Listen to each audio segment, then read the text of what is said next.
مضل له ومن يضلله فلا هادي له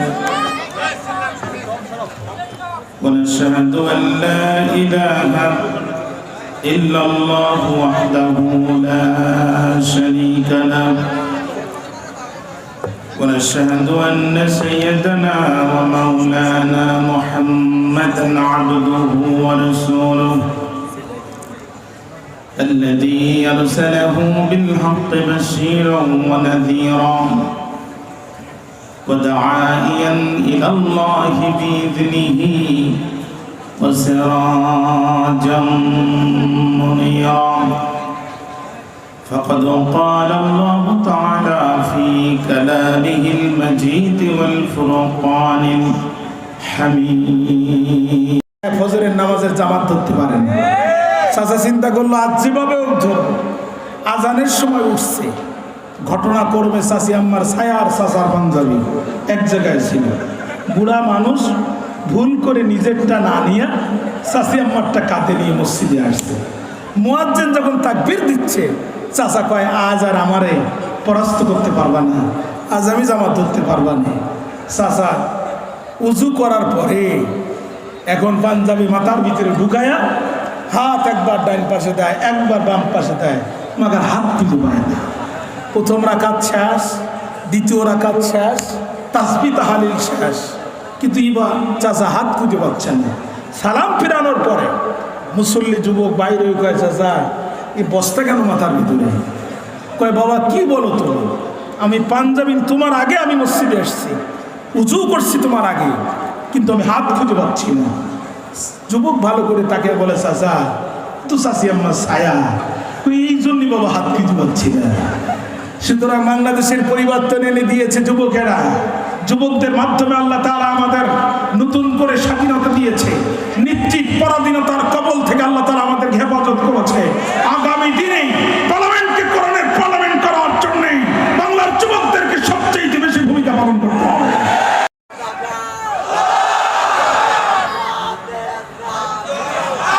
ভাইরা আমার খেয়াল করেন,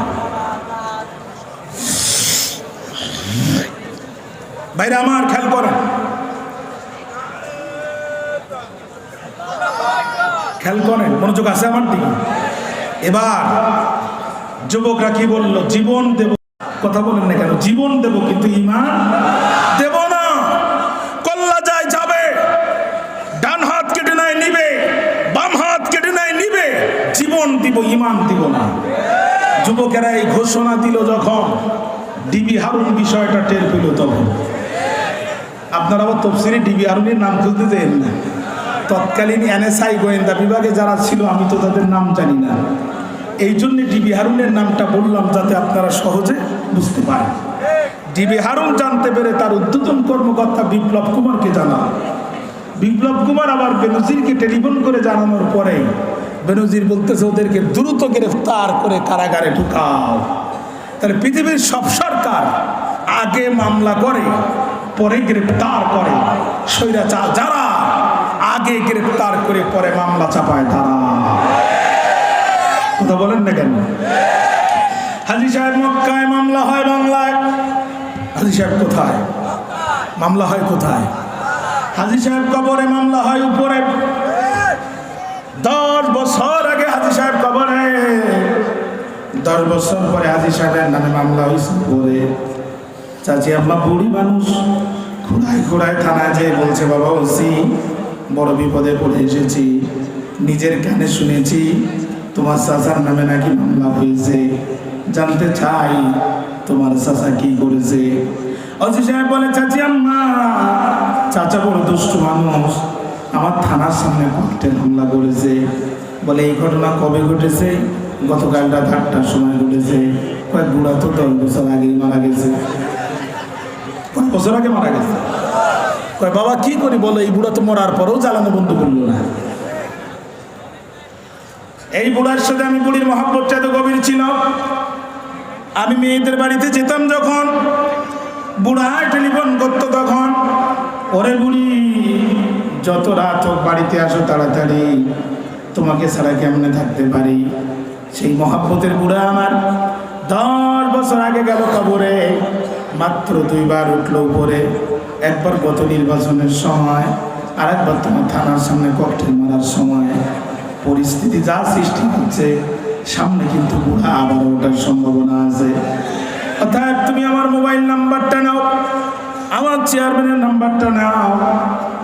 বুড়া যদি এবার কোনোদিন কবর থেকে উঠে, তুমি শুধু ধরে আমার কাছে জমা দিবা। বাইরা জানতে চাই এই জাতের মামলা সমাজে হয়েছিল না হয় না? 7 জন যুবক গ্রেপ্তার হয়ে গেল মামলা ছাড়া।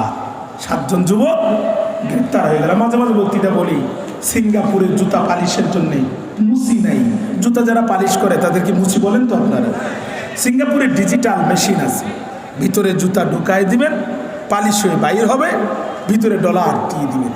এখন বাঙালি যে যখন জুতা ঢুকাইছে আর পালিশ হয়ে বাইর হয়েছে, বাঙালির সাথে সাথে দেখে টাকা নেওয়ার লোক নাই, বাঙালি ফতুয়া আবিষ্কার করে ফেলছে, যেখানে মানুষ নাই ওখানে টাকা দেওয়া যায় না।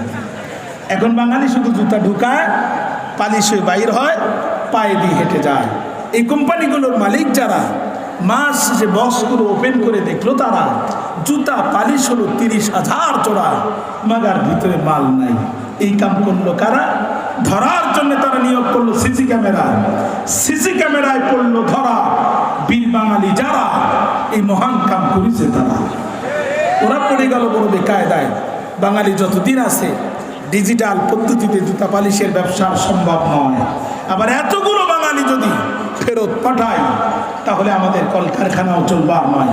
ওরা তখন সফটওয়্যার ইঞ্জিনিয়ারদেরকে ডাক দিয়ে বলছে, বাবা বেতন তো নিভা, একটা নতুন সফটওয়্যার বানাও যাতে বাঙালিও থাকে, জুতা পালিশের ব্যবসাও চলে। সফটওয়্যার ইঞ্জিনিয়ার যারা অক্লান্ত পরিশ্রম করে নতুন সফটওয়্যার তৈরি করলো তারা, আর সেটি হলো জুতা একটি ঢুকাবেন, পালিশ হয়ে বাইর হবে, আরেকটি ঢুকাবেন, পালিশ হবে তবে বাইর হবে না ততক্ষণ, ভিতরে ডলার দিবেন না যতক্ষণ। বাঙালি কয় এই সামান্য বুদ্ধি দিয়ে কি আর আমাদের আটকানো যায়? বাঙালি এক মেশিনে জুতা একটা দেয়, পালিশ হয়ে যখন বাইর হয় বুদ্ধি করে দ্বিতীয় জুতার ওই মেশিনে দেয় না, আর একটু হেঁটে সামনে যায়, আর একটা মেশিন পায়, ওখানে আর একটা দেয়, এখান থেকে একটা, ওখান থেকে একটা, 2 মেশিন থেকে 2 জুতা বাইর করে হেঁটে যায়। এদের কাছে অসম্ভব বলে কোনো জিনিস নাই। এরা 81 সালে জন্মগ্রহণ করার পরও 71 সালের মামলার প্রধান সাক্ষী হয়। ঠিক না? ঠিক না ভাইরা আমার? 7 জন যুবক গ্রেপ্তার হয়ে গেল। কোথায় পর্যন্ত বুঝতে কষ্ট হয়েছে আপনার? 7 জন যুবক গ্রেপ্তার হয়ে গেল। সকালবেলা দাকিয়ানুস আদালতে 7 জন যুবককে উপস্থাপন করা হলো। দাকিয়ানুস বসে আছে, যুবকরা মাটিতে বসে আছে, হাতে তাদের হ্যান্ডকাপ পরানো, অগ্নিশর্মা হয়ে রাগে, চোখগুলো মোটা করে দাকিয়ানুস বলছে, এই যুবকেরা দাঁড়াও, সারা দেশের মানুষ মূর্তিকে খোদা বলে মেনে নিল, তোমাদের কি হলো? তোমরা কেন মূর্তিকে খোদা বলে মানছ না? জবাব দাও। আল্লাহ কয়, নবী ওরাবাতনা আলা কুলুবিহিম ইয কামু ফাকালু, ওরা যখন জবাব দেওয়ার জন্য দাঁড়ায় গেল, আমি আল্লাহ তাআলা ওদের অন্তরকে ঈমানের উপরে সুদৃঢ় করে দিলাম। যুবকেরা দাঁড়ায় গেল। কখন? ইয কালু, যুবকেরা দাঁড়ায় তখন বলল, রব্বুনা রব্বুস সামাওয়াতি ওয়াল আরদ, আমাদের রব তিনি, আসমানের রব যিনি। যুবকেরা দাঁড়ায় বলল, রব্বুনা রব্বুস সামাওয়াতি ওয়াল আরদি লান নাদউয়া মিন দুনিহি ইলাহান লাকাদ কুলনা ইযান শাতাতা। আমাদের রব তো তিনি, আসমানের রব যিনি, আমাদের রব তিনি, জমিনের রব যিনি, আমাদের রব তো তিনি, জীবন দান করেন যিনি, আমাদের রব তো তিনি, মৃত্যু দান করেন যিনি, আমাদের রব তো তিনি, মৃত্যুর পরে পুনরুজ্জীবিত করবেন যিনি, আমাদের রব তো তিনি, পুনরুজ্জীবিত করার পরে জান্নাত আর জাহান্নাম নির্ধারণ করবেন যিনি। লান্নাতু মিন দুনিহি ইলাহা, ওই রবকে ছাড়া অন্য কোনো ভেজাল সত্তাকে রব বানায়া বর্তমানেও ডাকি না, ভবিষ্যতেও ডাকবো না। ঈমান কাকে বলে মিয়া? ঈমান কাকে বলে? স্বৈরাচারিত্বের সামনে দাঁড়িয়ে দায়িত্বহীন কণ্ঠে ঘোষণা দিয়ে বলছে লান নাদউয়া মিন দুনিহি ইলাহা, ওই রবকে ছাড়া অন্য কোন ভেজাল সত্তাকে রব বানিয়ে বর্তমানেও ডাকি না, জীবন গেলে ভবিষ্যতেও ডাকবো না।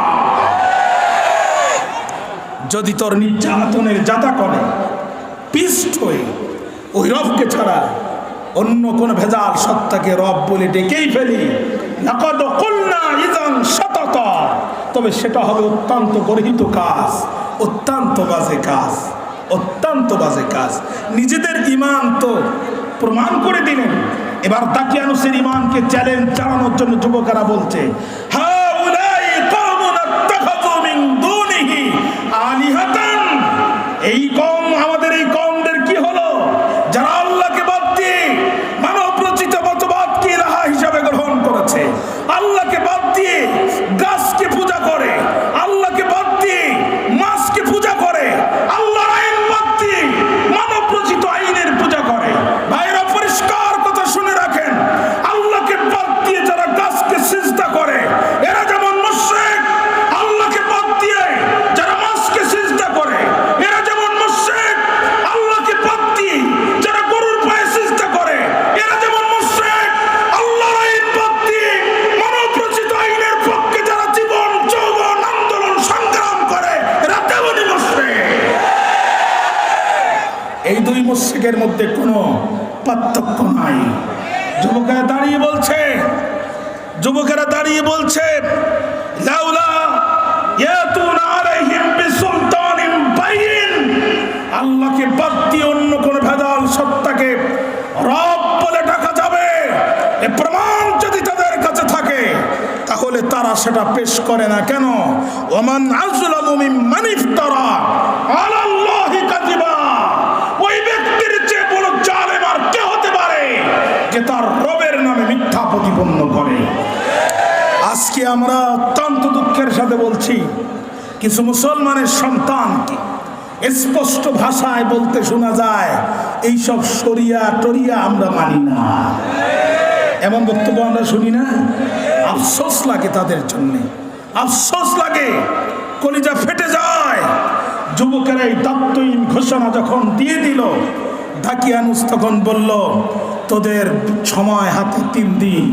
জোরে বলেন কয়দিন? একটু জোরে বলেন না কয়দিন? এই 3 দিনের ভিতরে তোমাদের সিদ্ধান্ত পরিবর্তন করতে হবে, তা না হলে তোমাদেরকে উন্মুক্ত মঞ্চে ফাঁসিতে ঝুলানো হবে অথবা শুলে চড়ানো হবে, তোমাদেরকে এমন দৃষ্টান্ত শাস্তিমূলক শাস্তি দেওয়া হবে, এমন নজির সৃষ্টি করে মারা হবে যাতে আমার রাষ্ট্রে আর কেউ এক আল্লাহকে বিশ্বাস না করে। এই রায় পরিবর্তন করার জন্য তার পিতামাতাকে ডাক দিয়ে বলল যুবকদেরকে বুঝাও, এদের হাতে সময় 3 দিন। প্রথম দিন কেটে গেল, দ্বিতীয় দিন কেটে গেল, আগামীকাল দাকিয়ানুসের কোর্টে সারেন্ডার করতে হবে। 7 জন যুবক রাত্রে মিটিং ডাকলো, এক জায়গায় হয়ে বলছে জীবন কোরবানি করে দিব, ঈমান কোরবানি করব না, জীবন দিব, ঈমান দিব না। সামনে আমাদের রাস্তা 2টা, 1 নম্বর শাহাদাতের জীবন, 2 নম্বর আত্মগোপন, শহীদ হয়ে চলে যাব, নবীদের আগে জান্নাতে যাব, বাতিলের কাছে মাথা নত করব না।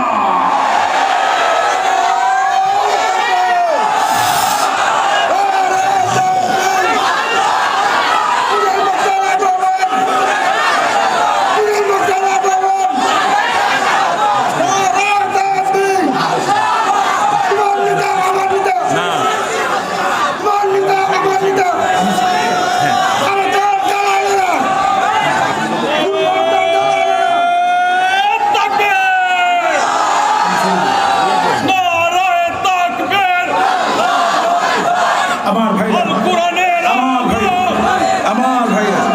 আমার সমাপ্ত আলোচনা এখানেই শেষ করলাম। هذا ما عندي والعلم عند الله عليه توكلت وإليه أنيب والسلام عليكم ورحمة الله وبركاته.